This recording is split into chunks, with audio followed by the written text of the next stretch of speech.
Alright, so this is Michelle Obama's best advice for students, how to succeed in life. Hmm. Let's see if she got any gems. Okay. Who are you going to be? And if you'll notice, I'm not asking what are you going to do, but who are you going to be? I'm asking you about how. Before she even, what you think she mean by that? What's the difference between what are you gonna do and who you gonna be? I don't know. I mean, what you're gonna do doesn't define who you are, because what you represent as a person is different than what you do, I guess, as a career, right? So, what do you think? Mm, I think, I mean, it's.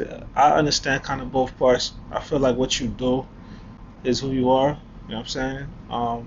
But as far as like, but I wouldn't say like what you, like let's say like, something happens unfortunate and they report on the news. You know what I mean? Like they're gonna report like what you did with your life, and if what you did with your life is like your career, so if it was like, oh, this person was a steel mill worker. You know what I'm saying? Hmm. Like that's what they're going to like say you were as you died. You know what I mean? As you passed on, like Hmm. this is what you gave to the world with your time, not what was in your mind. You know what I mean? But with that said, you can also be a steel mill worker and then also do other things with your time. So like let's say this person passed. They were a steel mill worker. They were a pastor at their local church.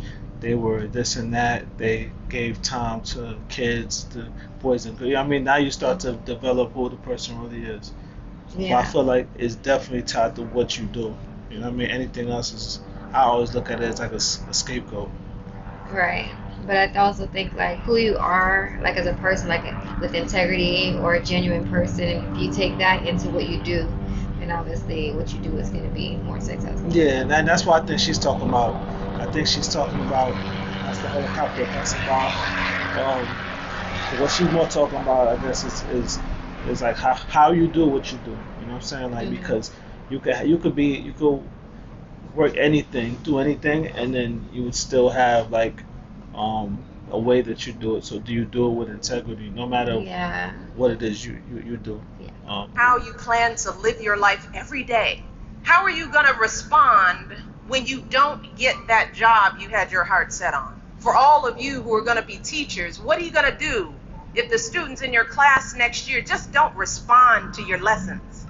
You said you had a situation like that, right? So what did you do when you was trying to teach kids something and then they weren't responding correctly? Did you feel like you was gonna give up or? Well, I was teaching like the slower kids, Hmm. and the only issue I had was when I was giving a zero or a F to one kid because I saw he was cheating, Hmm. and then at lunchtime kicked me. He kicked you? Yeah. Wow. And special needs kids, they don't get punished at all, but that's beside the point. But Hmm.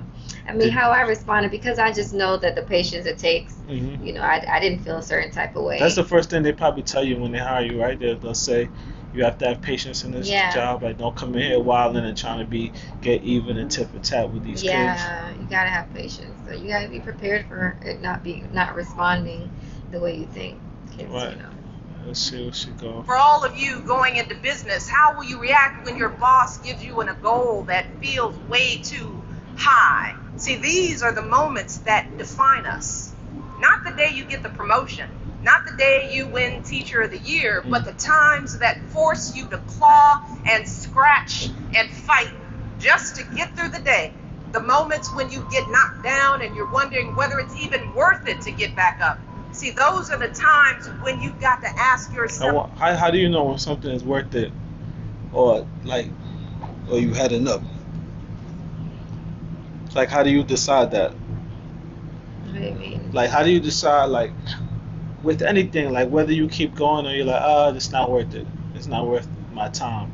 Like where's the threshold between the time spent being like that I put so much time into this I gotta keep going or I can't put no more time into this because I've already wasted enough time with this. I guess I don't. For me, it's whatever the goal is, and if the goal is there is no threshold. Like you gotta get to the goal no matter what it takes. There's no giving up in between. Hmm. Like it's a decision you make. Right. So once you make that decision, there's no threshold. Right, You right. know, like if you halfway and you're not so sure, like say, I'm gonna try this job out to see how it is, Hmm. then there's a threshold. It's like, okay, you didn't piss me off 2 or 3 times, I'm done, you know, and that's, but if it's your goal, this is no matter what, I'm gonna achieve this, then there's no threshold for me. What about you? What do you think? Um, I feel like I like to fail fast. You know, like they always say that. That's something that like Mark Zuckerberg always say. But that's like a philosophy. You know what I mean? Because I've always felt like everything that's ever worked in my life, for me, worked from day one. Mm, I've never had something that didn't work right away, and then I worked on it, and then it ended up working out. You know what I mean? I feel like things that work, you just know instantly. So I've always just lived my life that way. So if I start, and I want to fail fast so that I don't waste too much time um, going forward, and then it's like, oh man, like I put in all this time, I gotta keep going because you invested. yeah. So so I like to fail fast. Whenever I start any business from the jump, if it ain't turning a profit, I'm done. Damn. For real, I'm not unless it's like something I'm passionate about and I just want to do it just cause, you know what I mean? Yeah. Who am I going to be?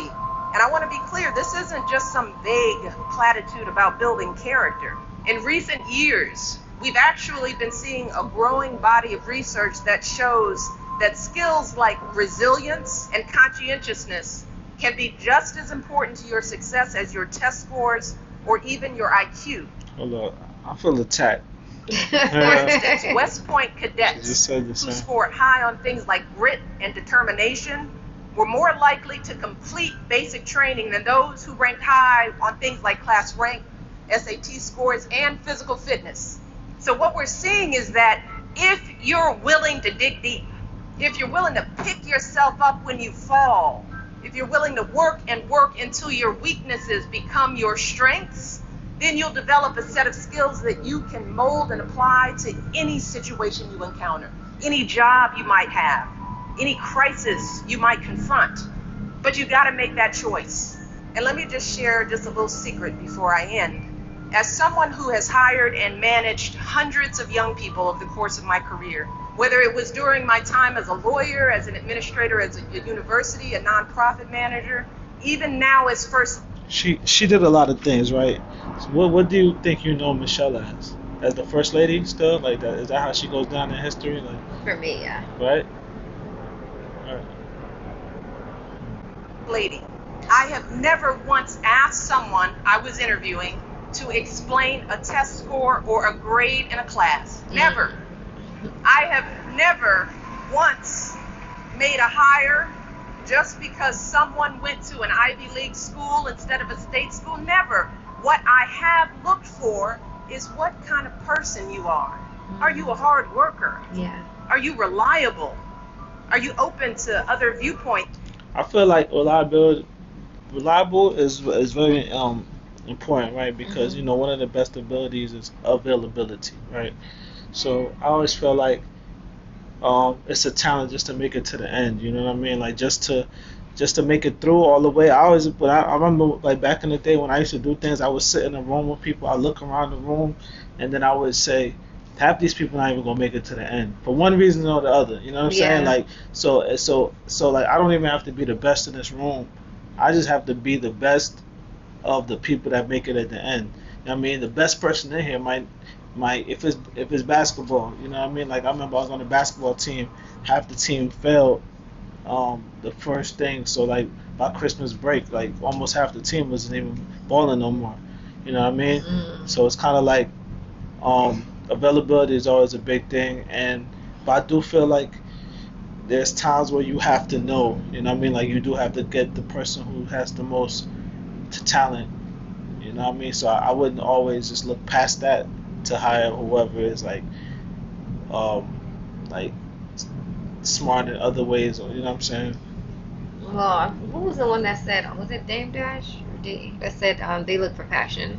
Yeah, oh damn, yeah. Damn, yeah, that's pretty much I think what she's saying. It's not about who's more talented, but Yeah. who wants it more, who's more passionate about, you know what I'm saying, what they want, and that's the people that he hire. Yeah, no, I get that. I just think that too, like sometimes there's just a balance with it because sometimes somebody can want something really bad, but they just don't got it. You know what I'm saying? Like that happens all the time, especially in entertainment, like in music. Mm-hmm. Like there's if somebody goes on a singing show or something like that, they go on there, and they still take the best person that sing. You know what I mean? At the end of the day, regardless, like if you got Amy Winehouse versus somebody who want it like crazy, but they don't Mm-hmm. got it like that, Yeah. what you gonna do?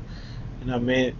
But like I feel like Diddy said it too, because he was like, I remember him saying, talent we can develop, yeah, but that passion, you gotta want to work yeah, to no, get it. Yeah, but yeah, I feel like there's got definitely a balance though, because like just stuff I've done, like I've seen, like I just know that like especially like when you talking about like let's say like music, some people like they like it. That's why like some of the most messed up musicians are the most popular because like you have to deal with everything else that they're giving you if they're a drug addict or whatever because they're so talented and the listener only cares about what's coming through that speaker. You know what I'm Yeah. saying? So that's why the manager's job is mad important, and they're the one that. So it's like, okay, if you're talented, but you kind of be messing up, as long as you have someone in your corner who's reliable, then I guess that kind of makes up for the fact that you're not. You know what I mean? Yeah. It's have you stepped outside of your own self-interest to serve others? Have you found a way to serve our country, whether in uniform or in your community? Again and again, I have seen that those are the qualities that I want on my team because those are the qualities that move our businesses and schools and our entire country forward. And just understand this. Those are the qualities that you all already embody. They're the values you learned from your parents, from the communities you grew up in. And today, more than ever before, that's what the world needs. What you think about her speech? I mean, it's motivational. I would say inspirational. Not motivational. It's inspirational. Just basically saying that for her, what's important is who you are, your value as a person, as an individual, above all else, and that's to consider in your career and or I guess they're college graduates or whatever, the career that they're stepping into to consider who they're going to be as a person before what they're going to do as a career. Right, I get that. Get that. Well, that's Michelle Obama's best advice for students. And Gigi and Deb. you hear what she said. Peace.